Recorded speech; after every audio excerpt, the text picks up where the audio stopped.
Ayo simpan hartamu di langit. Infak dan sodakoh Bank Syariah Indonesia, nomor rekening 10352082887. Bank Muamalah, nomor rekening 301021555 atas nama Yayasan Khalid Basalamah. Jazakumullahu khairan. Selanjutnya dari hamba Allah 32 tahun dari Banten. Setelah Assalamualaikum warahmatullahi wabarakatuh. Yang pertama, bagaimana menasihati suami dengan cara baik agar mau kembali hijrah dan menuntut ilmu bersama? Jawabannya begini. Menghadapi suami, kita harus mengenal karakter suami. Karakter laki-laki. Karakter laki-laki itu tidak suka digurui. Tidak suka dihardik. Ya.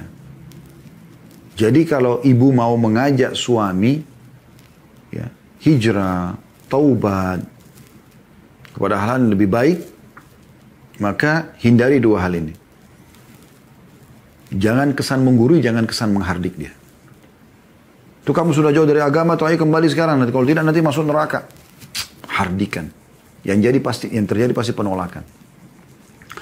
Lalu bagaimana caranya? Kalau menurut kami, Allahu a'lam, ibu coba cari tahu, kan di sini bahasanya agar mau kembali hijrah. Yang saya tangkap berarti sudah pernah hijrah, kan gitu. Nah ini beda bahasanya dengan orang yang belum pernah hijrah. Kalau sudah pernah hijrah, Anda coba cari tahu dulu penyebab dia hijrah apa. Mungkin dia pernah cerita. Dia pernah dengarkan ceramah ustadz siapa, syekh siapa, dia pernah baca buku apa, tulisan apa. Anda ingatkan kembali itu.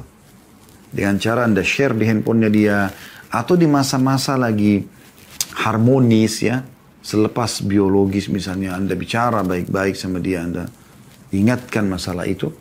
Mudah-mudahan bisa kena, selain memang maksudnya kena ke dalam hatinya. Selain itu Anda juga doakan dia. Itu dua hal. Yang kedua, masih penanya yang sama. Apakah boleh jika suami beberapa kali berselingkuh kemudian meminta tolak darinya? Oke. Apakah boleh minta tolak dari suami yang beberapa kali selingkuh? Jawabannya boleh. Boleh. Tidak ada masalah. Karena dia sudah melakukan pelanggaran. Beberapa kali loh di sini ya. Artinya pertama kali dia selingkuh, mungkin dia berzina, dia minta maaf, lalu dimaafkan. Yang kedua kali dia ulangi lagi, dan seterusnya. Itu boleh saja. Ya.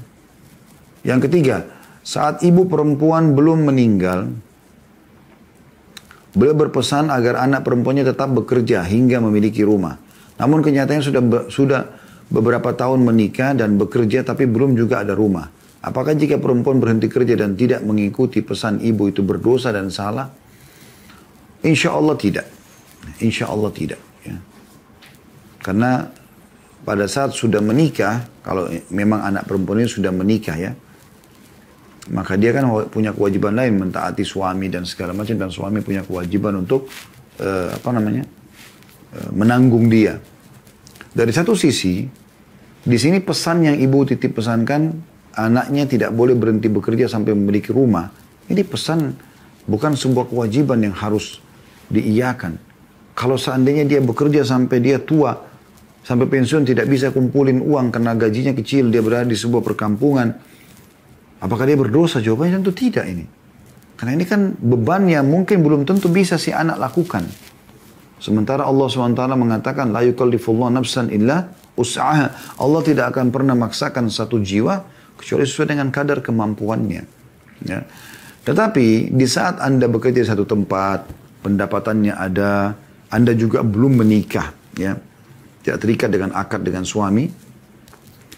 Kemudian Anda juga ya bisa Anda targetkan ada rumah yang bisa Anda cicil misalnya. Maka itu lakukan sebagai bentuk bakti pada ibu. Tapi ini bukan satu kewajiban.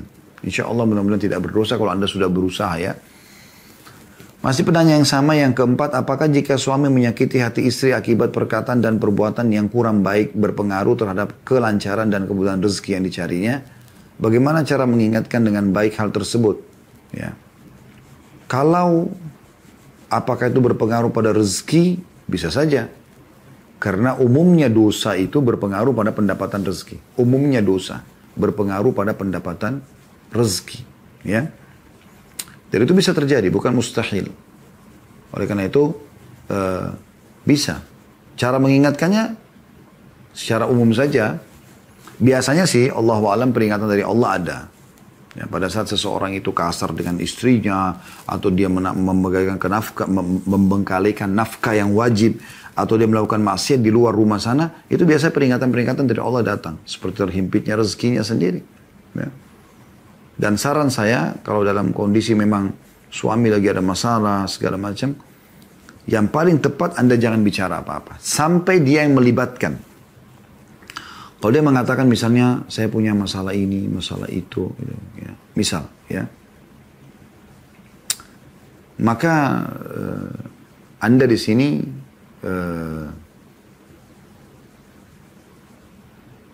berikan masukan. Kalau dia bertanya ya, seperti itu kurang lebih. Kalau dia tidak bertanya, saran saya nggak usah. Tapi saya yakin kalau dia sebagai suami dia akan bertanya gitu, ya.